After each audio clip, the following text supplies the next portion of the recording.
This scene is not uncommon. Every one of these bargain hunters is trying to get the best of all the others. It's each woman for herself. And here, each person feels that unless he gets in the car first, he may not get in at all. Members of the crowd have a common objective, but they pursue it as individuals with no regard for each other. This is also a mob, but with the slight difference that a kind of leadership may direct it, if the mob chooses to follow the leader. Here we see a difference. Again, we have a large number of men with a common objective, a common task. However, each man, instead of looking out for himself, works with his fellow worker. There is a plan in this activity. These men are working together in the fullest sense of the word. They willingly accept direction or leadership. They subordinate themselves, as we say, to the common purpose. In this way, the big jobs of civilized people are accomplished. Many men work together at a common task under direction. Whether the job consists of building a complicated machine like an automobile, or of making harmonious music, or defending our country. This willingness to work together under direction, to coordinate our individual efforts to those of our fellows, to subordinate ourselves to plan and leadership in order to effect a common purpose we call discipline.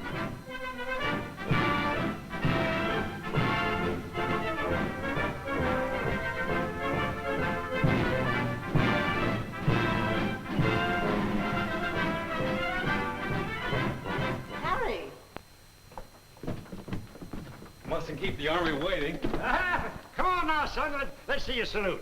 You've seen me do that 100 times. Well, come on now. Come on. Do it again. Do it. Now, Dad, it's time for me to take Harry to the train. I'll miss you dreadfully, Harry. Now, Mother, I'll be home every once in a while. You're right. Every week. Now, listen, son. When you write to your father and mother, be sure you tell them all about yourself. But when you write to me, tell me all about the Army. You know, things must have changed a lot since 1898. Sure I will. Well, now, come on. Let's see you salute. Oh, Dad, drop it. What's the use of teaching them that? They'll only have to teach them all over again. You just said the Army was different from what it was in your day. Yeah, but some things don't change. Discipline is still discipline, and courtesy is still courtesy. You didn't get in the Army in 17. Now, I was a captain down in Cuba. And I guess if you owe Harry a handshake at the train, I at least rate a salute. You sure do, Granddad. That's fine. Bye, Mom. Bye, Granddad. Goodbye, All right, sir. come along, son. Goodbye.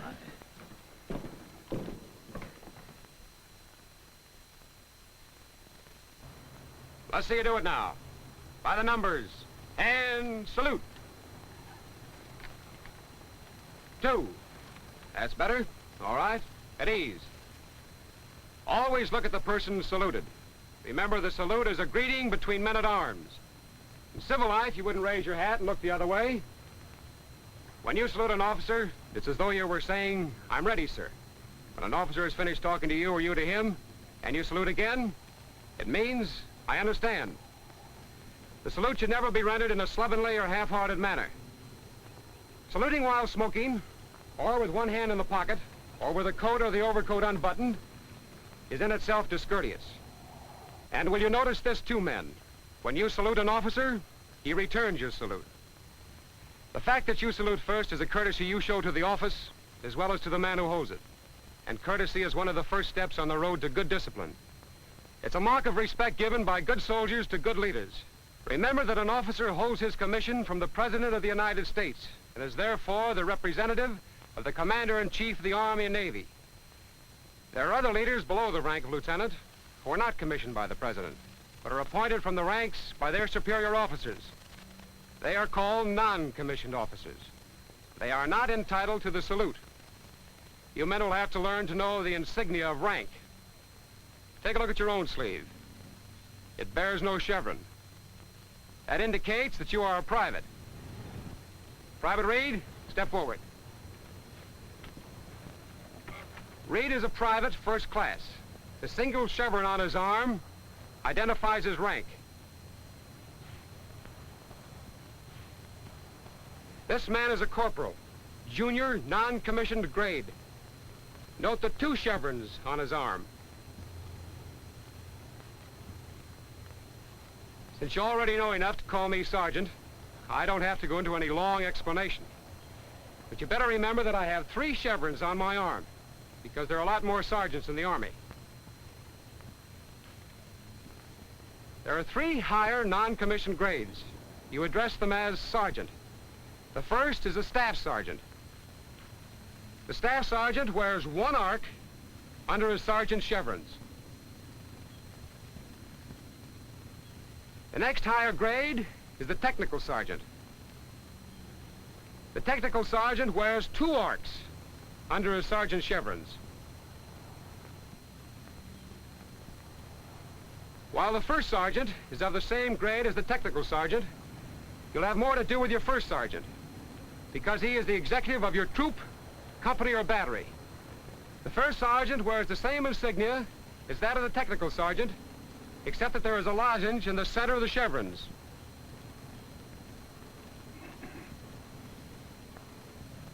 The master sergeant is the highest non-commissioned grade. The master sergeant wears 3 arcs under his sergeant's chevrons. Here's a real one for you to look at. I think that's all for the moment. All the men you've met today, you do not salute. I hope you learn to know the marks of non-commissioned rank as quickly as you learn the meaning of the word dismissed.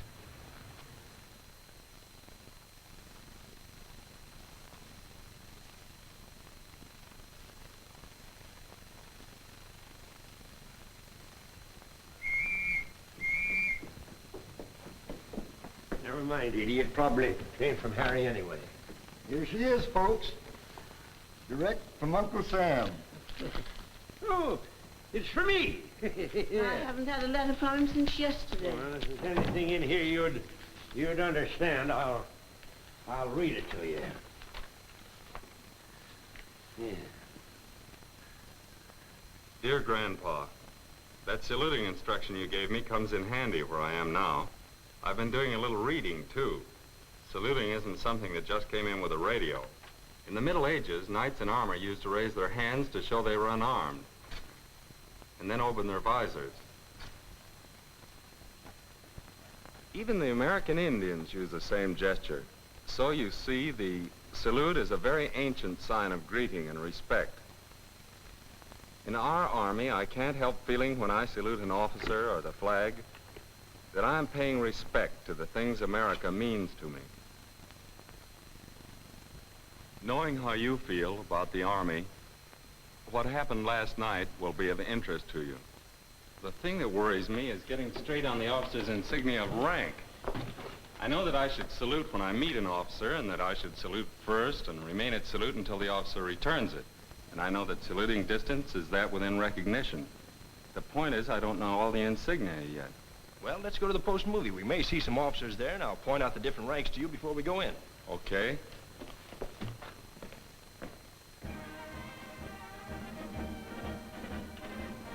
Officers wear their insignia of rank on the shoulder straps of the coat, overcoat, or olive drab shirt when worn without the coat. See those 2 officers going in? The one on the left is a 2nd lieutenant. He has a single gold-colored bar. The one on the right is a 1st lieutenant. He has the same kind of bar, except that it's silver-colored.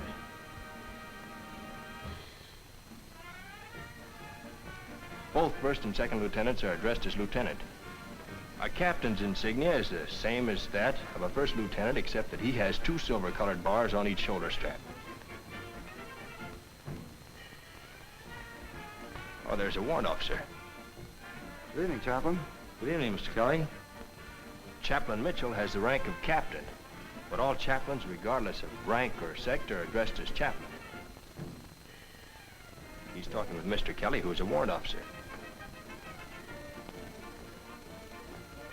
All warrant officers are addressed as Mr. I noticed that the junior always walks on the left of a senior. Why is that? Well, I've heard it explained that in olden times, the sword was always carried on the left side, and the senior had so much faith in the loyalty of the junior that he trusted him on the armed side. Oh, there's a major, the next in rank above a captain. He has on his shoulder an insignia in the form of a gold leaf. A lieutenant colonel is the next grade above major. He has the same leaf insignia, except that it's silver-colored instead of gold. Oh, there's the colonel now. A colonel wears silver-colored eagles on his shoulders. Is that right? Correct. By the way, both colonels and lieutenant colonels are dressed as colonel. Now, we probably won't be seeing any generals here tonight, but after the movie, I'll show you some generals' pictures in the company day room.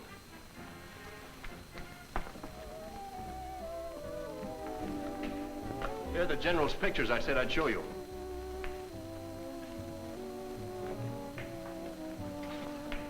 This is a brigadier general. He wears one silver star.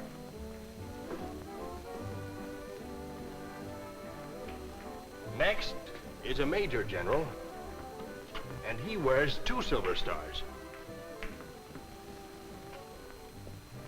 3 silver stars means a lieutenant general who is above a major general. Incidentally, all general officers are addressed as general. Is that as high as they go? No, the highest rank is that of general. General Marshal, the chief of staff, wears 4 stars, as does the general of the armies. Here's a fine picture of General Pershing, who commanded our armies in the First World War. I'm still learning about military courtesy. And, among other things, I've discovered there's a lot more to saluting than just lifting your hand smartly to your cap. Outdoors and within the limits of a post, camp, or station, salutes are exchanged between officers and enlisted men upon their meeting. That means officers of the Army, Navy, Marine Corps, and Coast Guard. It's also customary to salute officers of friendly foreign countries. You salute as soon as an officer is close enough for you to recognize him as an officer. Usually, this is when he is within 30 paces. The salute should be rendered before the officer is closer than 6 paces, so that he has time to recognize and return the salute. Within a military post, camp, or station, a soldier salutes an officer when he recognizes him, even when both are in civilian clothes.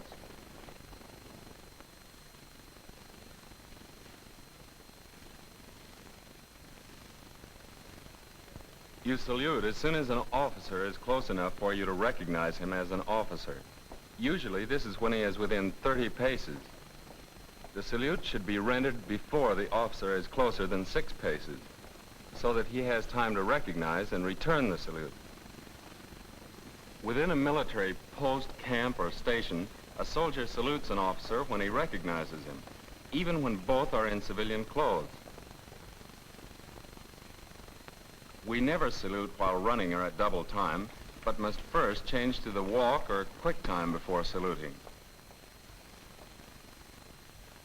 When we're outside Post Exchange building, where we've been getting the baseball scores or buying something, and an officer comes up, the first one of us who sees the officer commands attention.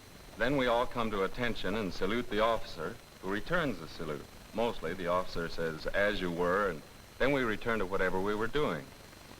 If you're not in formation, but armed, and are addressed by an officer, you give the salute prescribed for the type of weapon you're armed with. If you have a pistol, you give a hand salute. If you are armed with a rifle, you give the officer a rifle salute. Unless you're a sentry walking post, in which case you salute by presenting arms. A sentinel in conversation with an officer will not interrupt the conversation to salute another officer. But in case the officer salutes a senior, the sentinel will also salute. If we're in a moving vehicle, we execute a hand salute to an officer, but the man who is driving is not required to salute because it is necessary for him to have both hands available for the steering wheel. But when the vehicle is stopped, everybody must salute, the driver as well as the rest of us.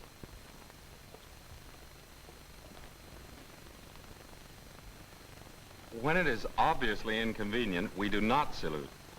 While we're working or undergoing instruction, we do not stop when an officer comes up. But if we are directly addressed, we must come to attention to reply to the officer. The same applies when we are resting between drill periods. If the officer speaks to us, we come to attention but do not salute if we are part of a formation. When we or officers are engaged in sports, we do not exchange salutes. The individual in charge salutes for all enlisted men in a formation. When a unit is in formation, standing at ease, and commanded by a non-commissioned officer, and is approached by a commissioned officer, the unit is brought to attention, and the non-commissioned officer in charge salutes in behalf of the entire unit. If it happens that a commissioned officer passes in the rear of a unit standing at ease and commanded by a non-commissioned officer, no salute is given. However, it is the custom of the service to call the unit to attention. When an organization, marching at ease or at route step, passes a commissioned officer, they are brought to attention. Then the non-commissioned officer in charge salutes for the entire unit.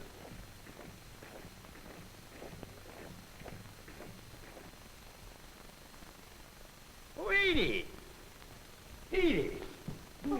What do you think of this? Harry's got a furlough and he's coming home for this weekend. Marvelous. Let me see. Yeah, right there, see? Oh. At first, I didn't know how to get my furlough, so I went to see my first sergeant. Sergeant, I would like a pass to go home from noon Saturday to Reveille Monday. Let's see. Well, you're not up for any guard duty or kitchen detail. That'll be all right. List Jones for a weekend pass. What do you want, Smith? I'd like to see the company commander, Sergeant, about applying for a furlough. Very well. I'll arrange for you to see the company commander this afternoon. Thank you, Sergeant. Come in.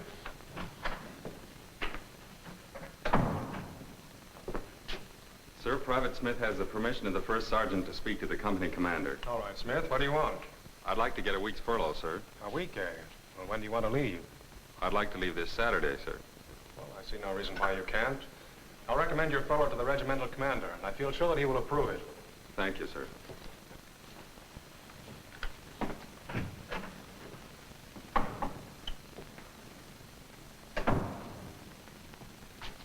Sir, I have a message from the regimental commander.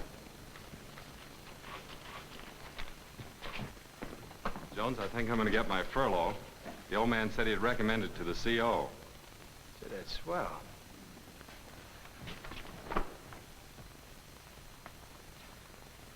Did I do that all right? Yes. It's proper for soldiers in hallways or stairways of buildings to come to attention when an officer passes. You always uncover unless you are armed like I am.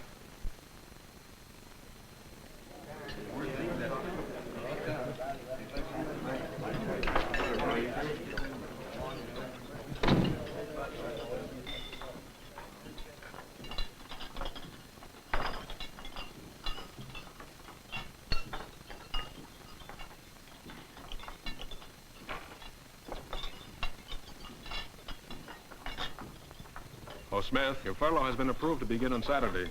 Thank you, sir.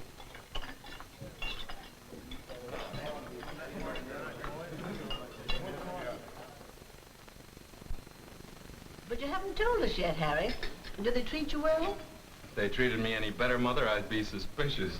Whenever I think of the Army, I always think of a group of soldiers marching along with a flag flying. The flag plays an important part. That's something else I had to learn. The national flag is flown from only one flagpole at an Army post. It is raised at Reveille. At sunset, it is lowered with the retreat ceremony. When in the field, and there is no flagpole, both the silk national color, or standard of our country, and the silk color, or standard of the regiment with battle streamers on it, are placed outside of the commanding officer's tent or headquarters at Reveille. The national flag is on the left as you face the two. A soldier, whether in uniform or civilian clothes, when passing the colors, begins his salute 6 paces from them and terminates at 6 paces beyond. When in a military formation, the commander salutes for all.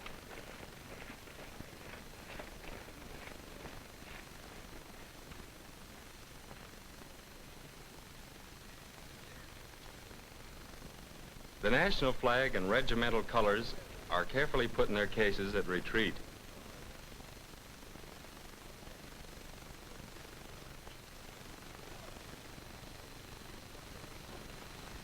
Should the national color, or standard, be cased in its waterproof cover at any time because of inclement weather, it is not saluted. You know, your flag's all right, but how about the national anthem? You can't stick me on that either, Grandpa. Whenever the national anthem is played without a display of colors, all dismounted officers and men not in formation will stand at attention, face the music, and salute. Vehicles in motion will be brought to a halt. Persons riding in a passenger car or on a motorcycle will dismount and salute. Those riding in other types of military vehicles will remain in the vehicle at attention, the person in charge of the vehicle dismounting and rendering the hand salute, except that tank commanders salute from the vehicle. Individuals leading animals or standing to horse will stand at attention but will not salute. Those mounted on animals will halt and render the salute mounted. The salute and position at attention are held until the last notes of the music have died away. When played upon an official occasion, the national anthem of any foreign nation is accorded the same marks of respect. Well, what do you do when the bugle sounds to the colors? I do what everybody does. At the first note, which is played by field music, we all face the colors, stand at attention, and salute. We hold that salute until the last bugle note has been played. Well, you know what I'd like to see again? What? Retreat. You know, there is the most beautiful ceremony in the Army. Yeah.